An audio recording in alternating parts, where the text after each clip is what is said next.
नमस्कार दोस्तों, मैं सोनू जौहरी समिति इंस्टीट्यूट में आपका स्वागत करता हूं। आज एमपीपीएससी के बाहर जो अभ्यर्थी पॉलिटिकल साइंस का इंटरव्यू देके निकले हैं, हम उनसे चर्चा करते हैं। इंटरव्यू का माहौल कैसा रहा। सबसे पहले सर का नाम जानेंगे। सर आपका नाम? मेरा नाम अमर शुक्ला है। सर आप कहाँ से हैं? मैं बेसिकली मुरैना जिले से बिलोंग करता हूँ। मुरैना से। सर आपका किस बोर्ड में पढ़ा था? मेरा सर के बोर्ड। सर एवरेज कितने टाइम तक चला होगा? इंटरव्यू आज मुझे पता नहीं कि कितना लेंथ का चल रहा है, पर 20-22 मिनट से भी ज़्यादा चला रहा है। आपका 20-22 मिनट। सर थोड़ा सा क्वेश्चन किस तरीके से है बताना चाहोगे? क्वेश्चन एक क्वेश्चन ही पूछा था मेरा सर ने स्टार्टिंग में। उसके बाद जो भी मैं बोलता गया सिर्फ क्वेश्चन वहीं से निकले। उसके बाद इसके अलावा कोई भी बोर्ड मेंबर ने हाँ एक क्वेश्चन जरूर नया पूछा था, वो भी थोड़ा सा डिफरेंट तरीके से पूछा था। इसके अलावा जो 5 बोर्ड लोगों का ग्रुप बना हुआ है, जो बोर्ड में मेंबर है वो 5 हैं। तो अच्छा, बोर्ड में मेंबर 5 है सर आपके? 5 काफी लोगों के 4 है। 2 फीमेल हैं और 3 मेल मेंबर्स।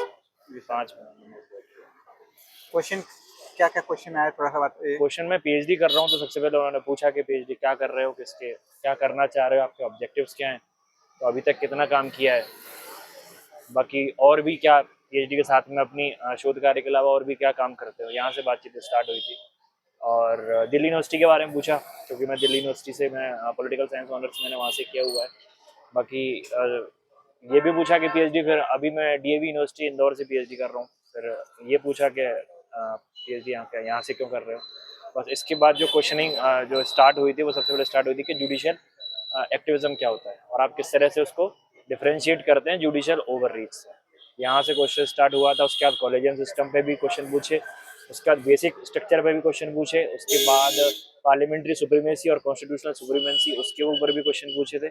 और गवर्नर के जो पावर्स हैं, खास करके रिजर्वेशन ऑफ बिल्स जो कि आर्टिकल 2000 में, और प्रेसिडेंट की जो पावर्स हैं, बिल कैसे बनता है, एक्ट कैसे बनता है, पार्लियामेंट्री कमेटी कितनी होती है, एक दिन में बन जाता है या फिर नॉन गवर्नमेंट बिल भी रहते हैं या फिर गवर्नमेंट बिल भी रहते हैं। फिर पूरा जो था वो पॉलिटी सेक्शन की तरफ स्टार्ट कर दिया था। एक बार उन्होंने स्टार्ट किया, तब लास्ट तक उन्होंने क्वेश्चन, और रैपिड फायर में क्वेश्चन चल रहे थे। वो ऐसा नहीं कर रहे थे कि आप कुछ रेस्पॉन्स दे रहे हो। उन्होंने बोला कि जुडिशियल एक्टिविज्म क्या होता है, एक लाइन में बता। अच्छा, तो अगर आप उसको एक्सटेंड करेंगे तो एक क्वेश्चन पूछ के आपसे और शांत हो जाएंगे। तो एक लाइन में मैं जितना समराइज में बता पाया मैंने बताने की कोशिश की। और लास्ट में क्वेश्चन सर ने मुझसे पूछा था कि जो मुझसे अलग से क्वेश्चन पूछा गया कि मध्य प्रदेश के प्रशासन व्यवस्था कैसे काम करती है। तो मैं शासन व्यवस्था की तरफ चला गया था। तो फिर उन्होंने, मैम ने फिर मुझे रोका कि मैं प्रशासन के बारे में बात करूँ। तो ये थोड़ा सा आउट ऑफ बॉक्स क्वेश्चन था कि किस तरह से काम करती है, बहुत सब्जेक्टिव है। मैंने पॉलिसी फॉर्मुलेशन मंत्रालय लेवल पे और जो स्केलेटल फॉर्म में लेजिस्लेटिव असेंबलीज का रहता है, उसको जो इम्प्लीमेंट करने के लिए डायरेक्टरेट हैं उनके बारे में बताया। तो उसमें से पॉलिसी फॉर्मुलेशन क्या होता है, उसकी स्टेजेस क्या होती हैं, फिर वो उस तरफ से चली गई थी। और मध्य प्रदेश से संबंधित 1-2 क्वेश्चन उन्होंने पूछा था बस लास्ट में। तो इस वजह से उनका इतना लंबा चला गया। आपसे हॉबी से कोई क्वेश्चन बना था सर? नहीं, हॉबी से मुझसे कुछ भी नहीं पूछा सर। थिंकर्स वगैरह का कोई क्वेश्चन? हाँ, मुझसे थिंकर्स का पूछा था कि पढ़ के क्या आए हो या फिर हमें क्या बताना चाहोगे।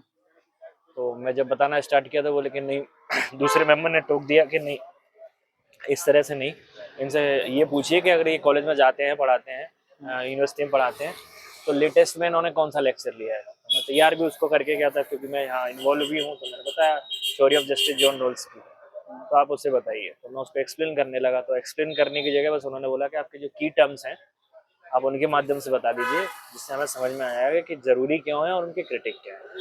तो मैं एक्सप्लेन करने जा रहा था, तो बीच में जब बीच में जो ओरिजिनल टर्म्स होते हैं उनके बारे में बात करने लगा, तो उन्होंने रोक दिया। सर वो टीचिंग कराए थे आपसे? वो टीचिंग के लिए बोला था मुझसे कि क्या पढ़ाते हो। जैसे मैं उठने लगा तो फिर मना कर दिया। शायद वो देख रहे थे कि मैं अगर वो टीचिंग के लिए खड़ा नहीं होता है, फिर मैं एकदम चुपचा जाता हूँ, या फिर जो भी था, मैं खड़ा हुआ, मैं पीछे पलटने के लिए हुआ, तो उन्होंने बोला कि नहीं नहीं बैठ जाओ, चलो बैठ के बता दो। तो वो टीचिंग वाला एक्सपीरियंस इस तरह से रहा। जैसे कि सर अभी आपने बताया कि मैं टीचिंग करता हूँ, तो सर जैसे प्रश्न पत्र वगैरह पूछ सकता है, जैसे जिस आप पढ़ाते हो आपका कोई पाठ्यक्रम पूछा? पाठ्यक्रम नहीं पूछा, लेकिन उन्होंने एक्टिविटीज पूछी कि आप करते क्या क्या हो। मैंने बताया कि जो शैक्षणिक गतिविधियां हैं या फिर एजुकेशनल रिलेटेड जो रहते हैं, टीचिंग रिलेटेड, बोले इसके अलावा क्या करते हो, क्योंकि प्रोफेसर बनने जा रहे हो, क्या यही सब काम रहेगा। तो फिर मैंने बताया कि गाइड करना नेट के लिए जो स्टूडेंट्स रहते हैं, और एग्जाम कंडक्ट कराना, उसमें ड्यूटी जो रहती है, और एग्जाम जो फॉर्मेट रहता है, मतलब बेसिकली आप जो कर रहे हैं, आपने जो भी हिस्ट्री में किया, जो भी किया है उसके बारे में कम, आप जो अभी कर रहे हैं, जो तैयारी कर रहे हैं उसके बारे में इन डिटेल जानकारी। सर ऐसा कोई क्वेश्चन बना है जो प्रॉब्लम सॉल्व को लेके हो, जैसे कोई क्लासरूम की प्रॉब्लम नहीं, क्लासरूम से रिलेटेड कुछ नहीं। ऐसा कोई क्वेश्चन? ओके सर, आपने सॉरी कितने क्वेश्चनों का बोला था सर?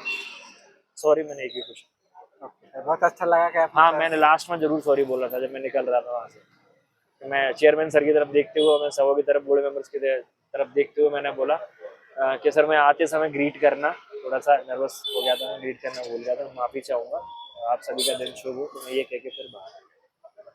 सर आने वाले अभ्यर्थियों के लिए कुछ सुझाव देना चाहेंगे आप? सुझाव सुझाव के तौर पे तो यही है कि दिमाग में, एक्चुअली में हुआ ये कि इंटरव्यू चल रहा था, मेरा जैसे ही नंबर आया तो उन्होंने लंच को कॉल कर दिया। लंच को कॉल करते हुए उसके बाद मैं 1.5 घंटे तक वहाँ बाहर वेट करता रहा। 10 मिनट तक तो मैं खड़ा रहा कि शायद मुझे अंदर बुलाया जाएगा या नहीं बुलाया जाएगा कुछ ऐसे। तो उस समय दिमाग बहुत कुछ चल रहा था कि क्या पूछेंगे क्या नहीं पूछेंगे, लेकिन इंटरव्यू में जो भी मुंह से निकला सिर्फ उसी के लाइन में अखबार गई। में चले गए ना मतलब। अखबार पे पूछा, ना इंटरनेशनल न्यूज पे पूछा, जो मेरा पीएचडी टॉपिक है ना उसके बारे में पूछा। जो भी आप बोलते चले गए उसमें से क्रॉस क्वेश्चन वो बना। यानी क्वेश्चन में आपके अकॉर्डिंग ही चले सर, हाँ, ये क्योंकि कह उसमें से सकते हैं पूछा। सर। हाँ हाँ, अगर आप सही तरह से उनको आंसर दे रहे हो तो वो और जानना चाहते हैं और जानना चाहते हैं। वीटो पावर, सस्पेंसिव वीटो, क्या क्या डिफरेंस है, और भी डेप्थ में अगर उनको जानना चाहते ओके, थैंक यू सर हमारे साथ जुड़ने के लिए, आपको बहुत बहुत शुभकामनाएं। हम उम्मीद करते हैं आपका फाइनल एग्जाम जरूर आएगा। हैं। बहुत बहुत थैंक यू।